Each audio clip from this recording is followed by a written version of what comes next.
Hello, hello, hello. This is Deborah Deras. 11:11. It is time to align for success. And I have a special guest over here. Guess who's here with me? You're going to meet him in a moment. But I just want to thank everyone that has been joining me the past few months. We've been going through our breakdowns, 2 breakthroughs together. We've been meditating together. We've been saying our affirmations. We've been activating. And now I thought it's a perfect time to bring you some inspiration. With all the craziness, with all the insanity that is going on in the world, we have one thing that we can control, and that is our mind. And that is where we focus our attention.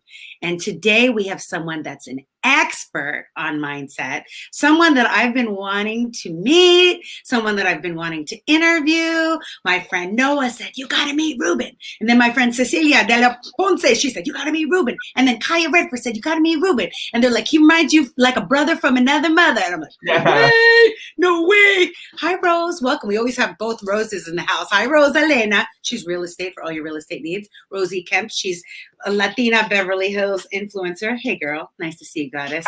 Goddess knows Goddess. You're going to love this because Ruben is a NLP expert. He is a master results coach. And one of the reasons I haven't been able to interview him on the Be a Paid Speaker is because he's an international freaking speaker. And when I say international, he gives speaking in English, Marianne, Mama Cheesecake in the house, Espanol también.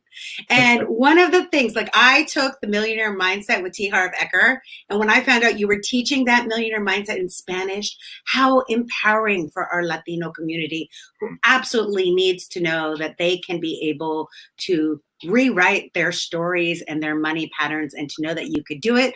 But not only is he all of that, business owner, entrepreneur, author, but guess what he is now? COVID-19 survivor. And he's here to tell his story. Welcome, Ruben. Thank you. And first I want to thank you for allowing me this platform and to share with your audience and your network of the experiences of this amazing battle with COVID-19. Out there, and to be able to be alive is great and a blessing to be able to share. And that's what I feel one of the reasons I was allowed to live is to share and allow people to connect with their higher power, with God. And with me, it was God. So that's what I'm here to share. Mm-hmm. Ooh, just hearing it, like you talk about, like I get teary-eyed, even though I don't know you personally, I've never met you. When I saw a picture of you in the hospital and of you in the coma, I'm like, this thing doesn't discriminate. Do they know who he is and how many lives he impacts and empowers? So before we talk about your recovery and your illness and your journey, how did you get into becoming an NLP expert, coach, and international speaker? Let's talk about that first. Yeah, well, I was in the mortgage real estate industry before in 2000. I got into 2002. Then it was very successful. That's when it was amazing market. Deals were falling from the sky until 2008 came and the economy went down. Oh yeah. So did my bank account, and things were being taken away. Cars were being towed away. Houses were being foreclosed on.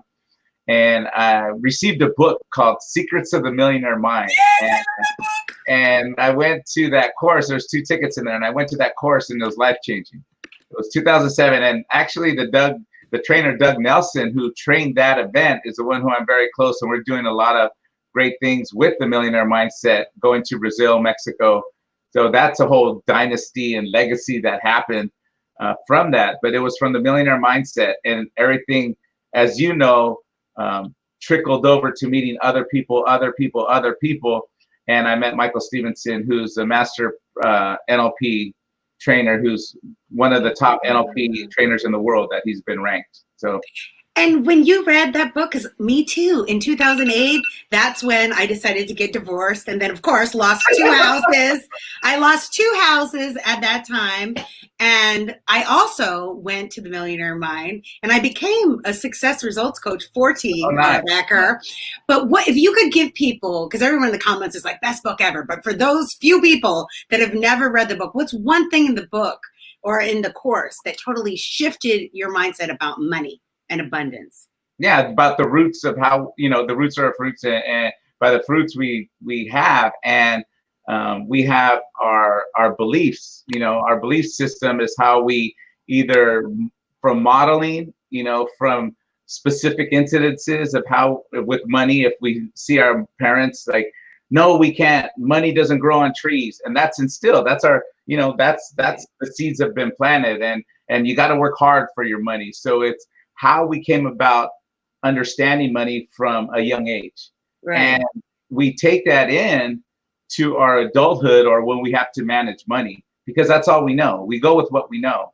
And it's about money mindset. It's how you do anything is how you do everything. And if we're lacking in one area here, we're going to lack in the money. So it's about structure and how we came about our thoughts of money is from growing up and seeing our parents, how they did it. Yeah, and to realize that these limiting beliefs are not even ours, that they came from maybe our parents' generation or generations before. Mine always was, money doesn't grow on trees. Yeah. And I'm like, yes, it does. Yeah. So you got certified, and then how did your speaking practice career get where you were international and all over the world? Well, it's becoming a published author is what really opened the door. Ah. Yeah, and that was analysis paralysis for a while. It's like, it's got to be this way, it's got to be that way, the book. And after getting it out there, it opened a lot of doors because people consider you an expert when you have a book. It's you're considered an expert in your industry. Right, it's perception is projection, and it does something to your physiology when it's like, I'm a published author. And that opened a lot of doors. When I was interviewed to help this church in a donation process for them to raise funds, and they say, what do you do? And then I said, well, we feed the homeless, we help the youth in juvenile hall. And they're like, really? And I said, yeah, and I'm an author. And they're like, wow. And I said, and my book's endorsed with the Senate, state Senate, and it's in juvenile halls and the jail system and also schools. And they're like, well, so we started getting into that, and then that's how I became an ambassador for world peace at the Seoul, South Korea World Peace Summit in 14, 15, and 16. I represented the U.S. as a world peace ambassador. Really? As a world peace ambassador? Yeah, there's 200,000 people there at Seoul. Whoa, that's amazing. Yeah, so that's where it became international, and then with the foundation that we have, we help. Right now, Ghana, I did a preaching in Pakistan yesterday on Messenger. So it's doing global international. And right now, we sent some funds over to Ghana for mass. And I'll be posting that video up on Facebook of them giving out mass to people out there that are dealing with COVID because they're so deprived of money. So that's the international part, and being able to speak at the United Nations for what my foundation is doing to bring peace to the world. I spoke there 3 times. And is that your intention, to bring peace to the world? Is that your vision? It's purpose, and that was told to me again during the COVID coma when coming. Okay, let's get to the COVID, friend. Everybody wants to know. It's like, oh my God, it's just like every day and every night since this whole thing started, losing so much sleep about it. And I think that when we can hear from someone like you that's experienced it, it can take away some of the fear and calm some of our nerves by just hearing you and what your journey was like. Let them know. Yeah, it was a Sunday afternoon. No, I started feeling this fever coming on, a cough. I started feeling shortness of breath. And I was thinking, okay, it's a cold coming on, and I started drinking the ginger tea, caldo de pollo, the old, 7-Ups, doing all these things, and it didn't go away. It became worse, and then my taste buds went, and that was the last symptom that I needed to feel to say this is serious. So I went into the emergency room on a Sunday afternoon, and they took X-rays and said you have pneumonia. So by doing that, they said we're gonna admit you. And by Sunday night, I was declining so fast that I was put on the respirator that night. And the doctor said if I didn't go in that night, that I wouldn't have made it through the day. And when he told me that after, I was like, whoa, because they intubated me late Sunday night. They said your lungs are collapsing, they're filling with fluid. So they had to induce a coma and stick a tube down my throat, intubated, and so I could breathe. So within days of having symptoms, you were intubated. Did you even know how you contracted? Yeah, it was like maybe, I think it was a week and a half that I was battling it, because I was like soup, sweating it out, doing more cardio, going to the sauna. I was doing what I knew, and it was the ego mind that kept me from getting help.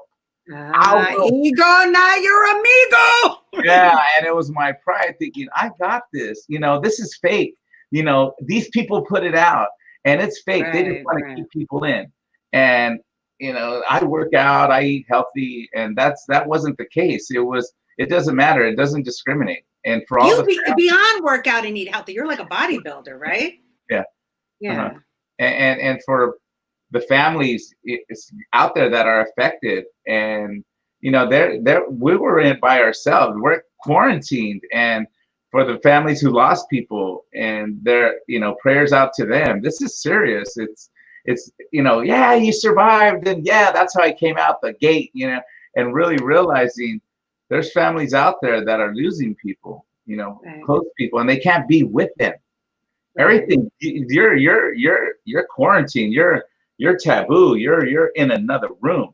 No, you're looking through the window. It's crazy out there. So yeah, I declined so quick, and about 10 days of battling it, going in, and boom, he said if I didn't go in, I wouldn't have made it through the next day.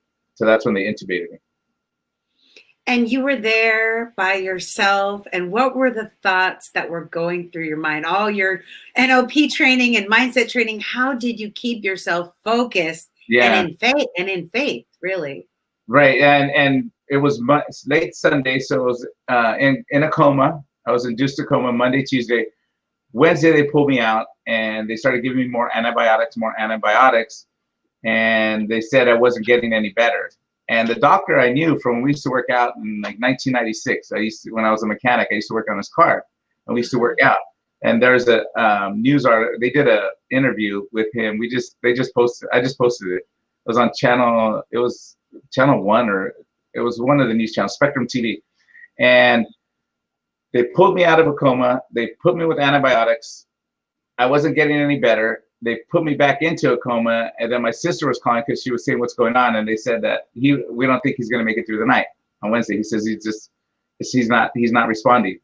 So they continue with the antibiotics. Thursday, I guess the prayers must have reached another level, and I started getting better. I started showing positiveness. And did you ask people to pray for you, or did it change? No, it was on social media. It was on social media.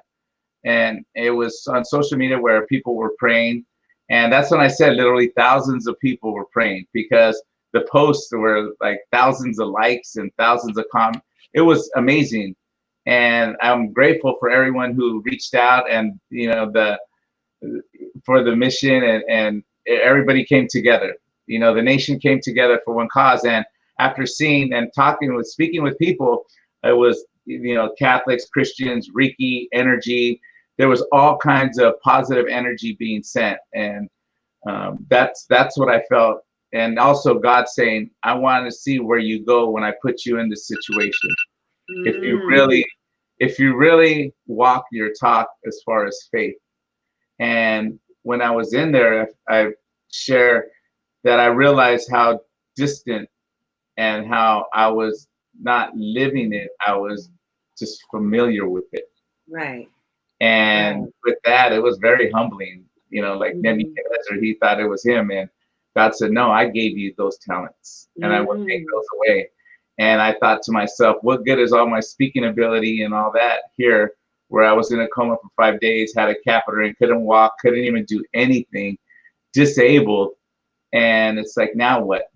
So that's when I realized it was more purpose than position. I was busy chasing the position. And it's the purpose of God saying, I gave you the ability to speak to multitudes in front of thousands of people.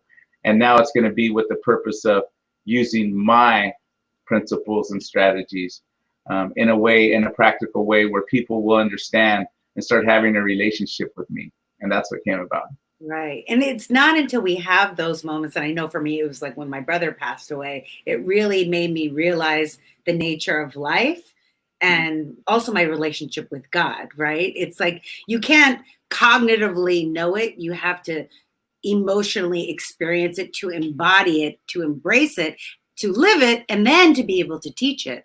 And because God knows that you have the voice, you have the platform, you have the position, you're the perfect person to give this purpose, Right. not only for the mindset, but also to the faith set, so that's a blessing of this situation. I think you called it something like it's a reset. Is that what you were saying? It was a reset. It's like when you put in gas, it has to go to zero again, has to reset to zero. And this was a reset of stripping everything that was happening and saying, what's priorities? And, I mean, I was doing what I knew. Right. And it was working.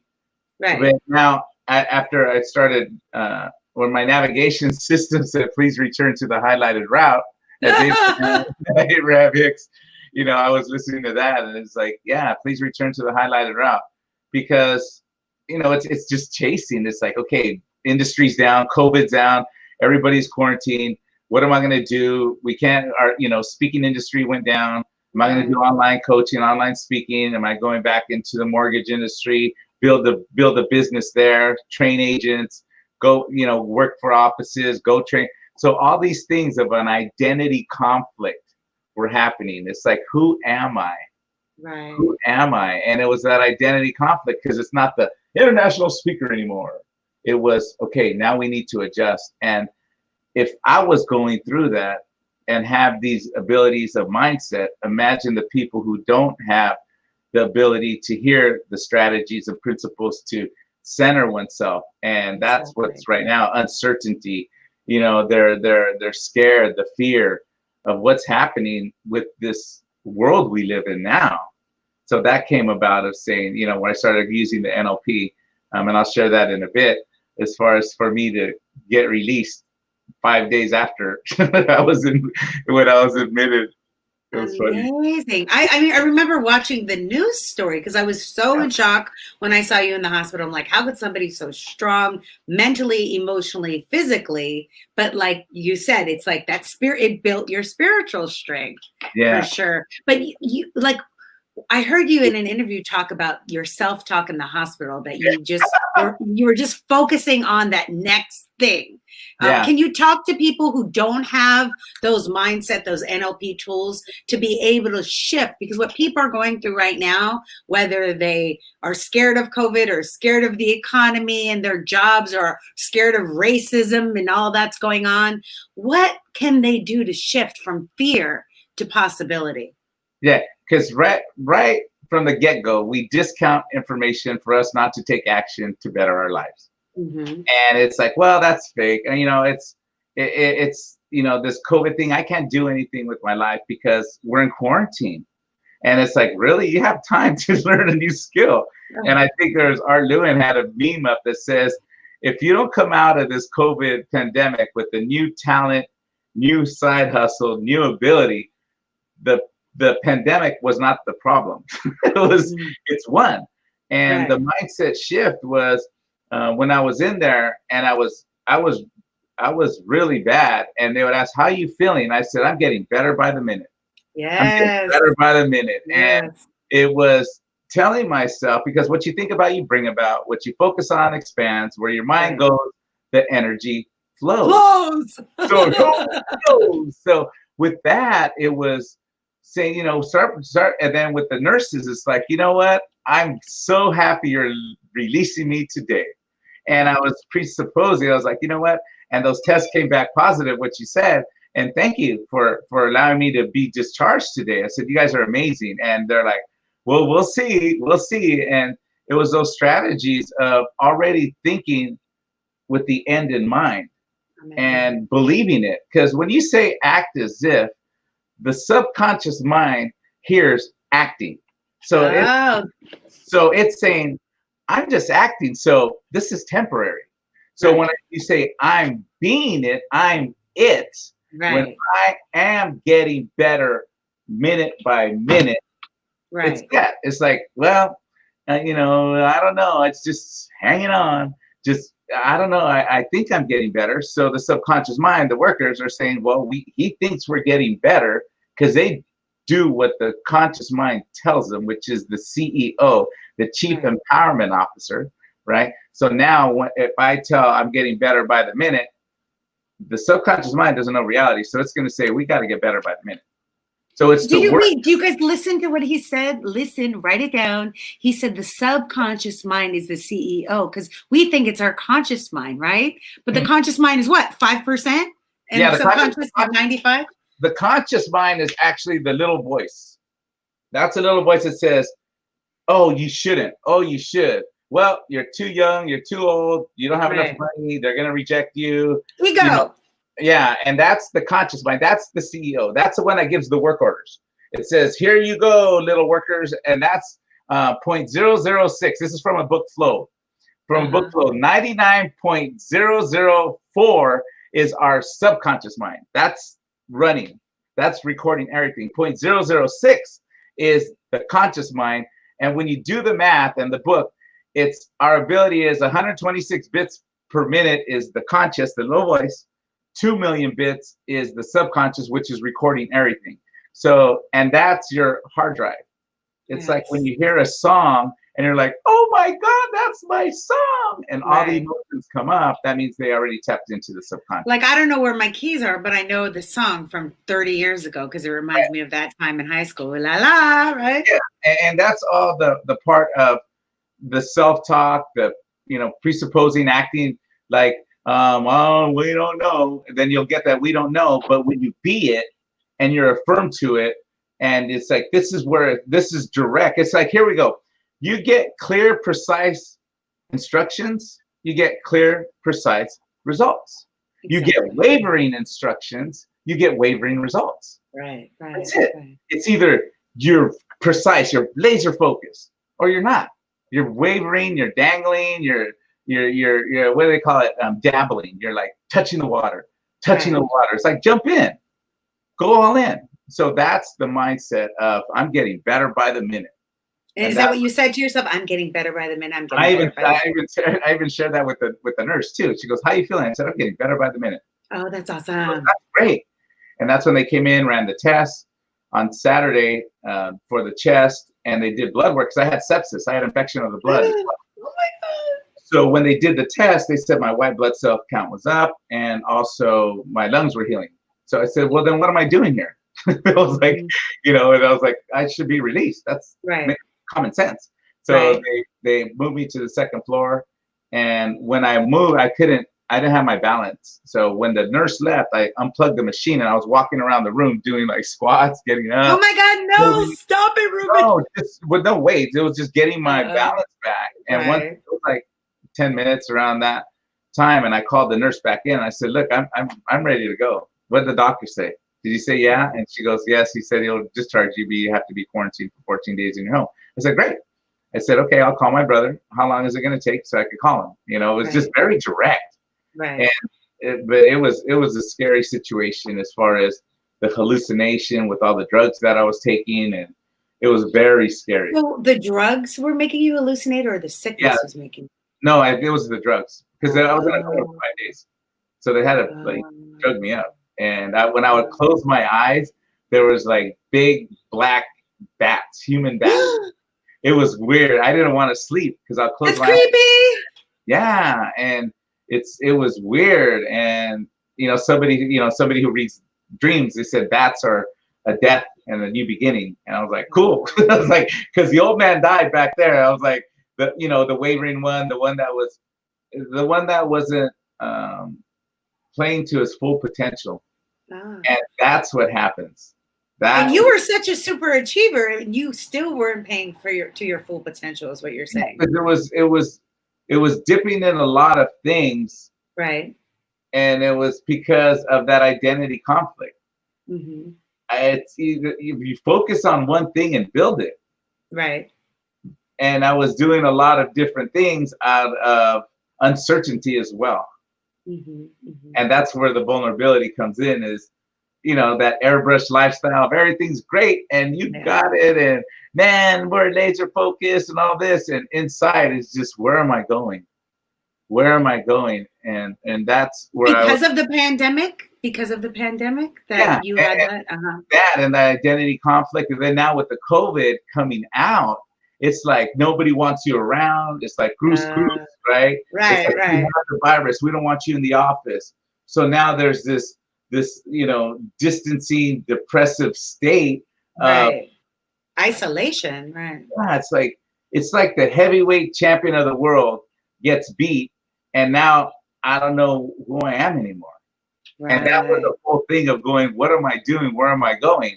And it was about building up, resetting. Right. Who am I? And I started with God. Where do you want me now? I asked him. I didn't do my thoughts. I said, where do you want to place me now? And he says, good. This is where I wanted you. Like Job, spare him his life. I want to see where he goes. And that's where he finally stepped in and said, you know what? Okay, good.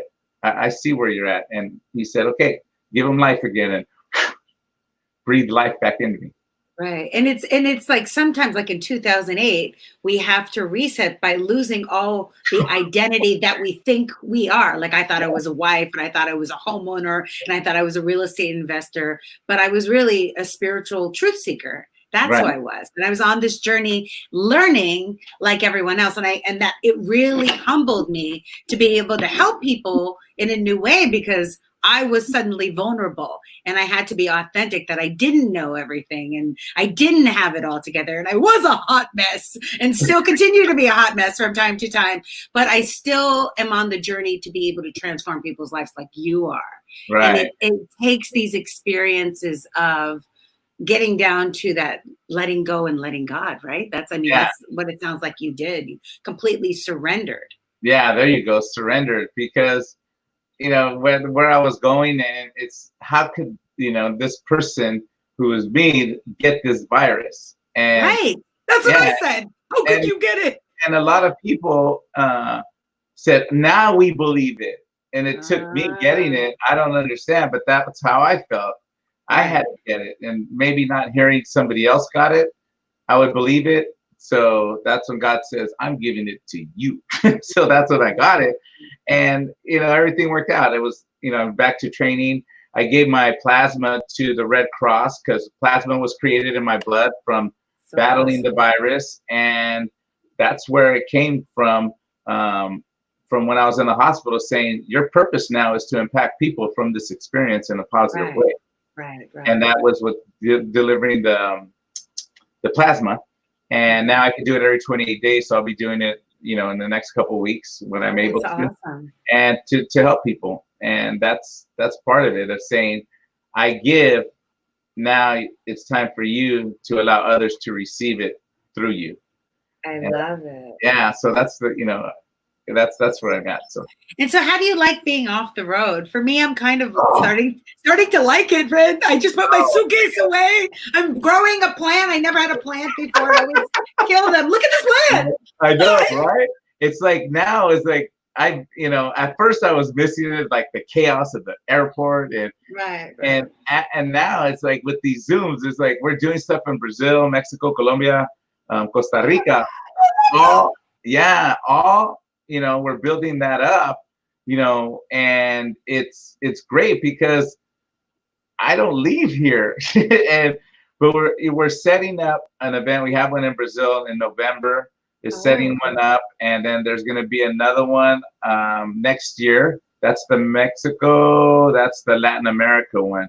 So there's things being created right now with with different companies, as far as with different people, and that's all building up. It's in the making, and it's amazing how going into 2020, we ended 2019 and we're already meeting 2020. We need to sign, and all of a sudden the virus, and we're like, scratch that model, and now we had to go internet model. Virtual, yeah. And it's different when you're connecting through a screen than in person. Yeah. And it becomes more physiology, sensory acuity, checking their body language, and knowing and seeing, okay, and people and also using your all your intuitive abilities, because when I do webinars, I can't even see, the videos are off. So yeah. I hear, I'm like clairaudient. I hear them saying, I don't get it, or slow down, or this doesn't make sense. It's like you have to be so tuned in, right? So here's the question that I ask. It's like, remember, does that make sense? Isn't that what we learned? Are you with me? Because I always want to, like, are you with me? Are you with me? And then it's like, hello, thank you. And that's, call and response. Mm-hmm. And then it was the one where it's just, does that make sense? Hello, does that make sense? Yeah, okay. So these things, as far as is getting the state change, getting the energy back up, what we do on live events, but now it's through Zoom. And when people have their camera off, it's like, put your camera on, even though, it helps, and it allows one to connect on a deeper level when one could see, but for whatever situation. And that's what I see with these Zoom calls, is some people just click off, and it's not any less of value because it's Zoom. There's still a lot of value one could deliver through a screen. Yeah, because ultimately we are infopreneurs, right? Yeah. And so the information can be delivered live or online. And so many people resisted when I wanted to do Zoom trainings. Like, no, we want you in person. I'm like, trust me, it can be done being Zoom. So tell us, before we wrap up, about the Empowering Mindset Now program and how people can join you. It's my online course. It's 5 courses with 5 PDF manuals to download, and it's empoweringmindsetnow.com. And it's about the navigation system to your mind, as far as utilizing your mindset to achieve the outcome you desire. And that's through different things of having a balanced life, doing state changes when you're feeling you're in a rut, when you're feeling that's so important. Systematic. It's like, what can you do, or what will be done to create a pattern interrupt? Having the strategies and realizing, what are your limited beliefs? What's holding you back? They either empower you or disempower you. And living at cause and not effect, which living at effect is victim mode. Right. Well, the economy, well, this, and you live at cause, saying, this is happening, this is the action I'm taking to get the life I desire. So all of that is in the empoweringmindsetnow.com online program. Love it. So it's a digital program, so people can join anytime. You can watch it in your underwear at night. Love it. I love it. You watch it as many times, and what I share is the information that I put out there. You can use it for your company. You can use it once you invest in yourself. You use it for whatever. I'm not. You can't do this. You invest in it. It's my duty and purpose to give what I have here to multitudes. And el obrero es digno de su salario means we're gonna generate income from it, because that's where we're at for our knowledge, and have at it and share with your team, share with anybody and who you feel will benefit from it. I love it. I'm all about synergy. My company is called Synergy Unlimited. Oh, wow. And I always say, with the power of synergy, anything is possible. And that's why I wanted to introduce you to my community, because I really believe that people need to hear it from you in your voice. I always say we are a messenger for a specific message, and there are people out there that need to hear it from you. What's a message about COVID-19 and recovery or being safe that you could give to people out there that are still like thinking that they could do business as usual or go back to normal? What do you say to those people? To stay indoors. Oh, good. I'm doing the right thing. Here's the thing. It's to get skilled up on it, to learn about it. I mean, there's YouTube, there's Google. Go to credible resources about how to contract it. Because they say out of 100 people, 60 have the virus. Now, 30 will show symptoms. 30% will show symptoms. 60% have it, they carry it, or 40%, around that. A little, like at least half, 50% carry the virus. 30% are going to show symptoms. And then they say out of those other ones, 3 to 4% get to like where I was, either waited too long, have asthma, have an existing issue, or their immune system down.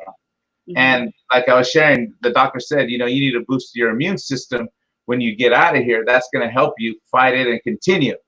That's so, and that's when I started doing the juice that I drink. And because going to the store now for berries and all that is a little challenging at the grocery store. Right.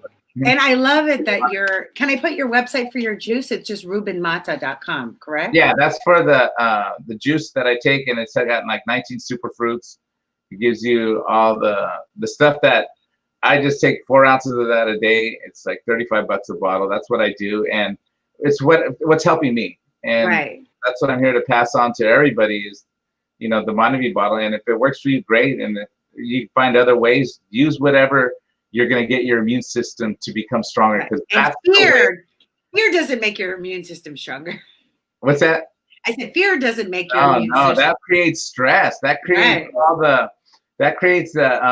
what do they call that? Yeah, all the cortisol in your body, and it creates all the stress and acidic, and stress, worry, fear, doubt. All these things put stress on the body, and if your immune system is down, that's where you start getting sick, and that's where the virus comes in. Because the virus doesn't come in if your immune system's up. You fight it off. Because each system's different. But when you have a strong immune system, however you get it, because people have their ways of getting it, great. But do that. That's key for you to not contract the virus, because it's a weak immune system is where it goes in and it takes over. Exactly. So you had said many times during this, what you focus on expands. So focus on what you can do to be on purpose, how you could serve the world, focus on boosting your immune system, exercising, right? Even if you're staying at home. I have a whole Debnasium here. I can do everything. I do samba, I do yoga, I do salsa classes. So it's a whole party back here. You have no idea. So I just want to thank you so much for your time. You're very welcome. You are such an inspirational man. You're a blessed man. And I know that everything that you touch is going to be successful, because why? You are aligned for success. Yeah. Thank you for having this program too, and delivering all this amazing information. Yes. To the multitudes, because you're living on purpose. You're living on purpose. And I see what you're doing and how you're impacting the world on many levels, and how you're out there, and you're going at 100%, and times that you go home and regroup and come out again. It's challenging, and you're doing it and you're having much success at it. So I want to congratulate you on that as well. Thank you. What helps me is being of service. When I think about myself, it's overwhelming. But then when I think about service, I feel on purpose. So. Oh, there you go. Nice. Okay. Well, congratulations. All right. Well, with the power of synergy, anything is possible. Yes, indeed. Kai. All right. Ciao, everyone. Take care. See you. Bye-bye.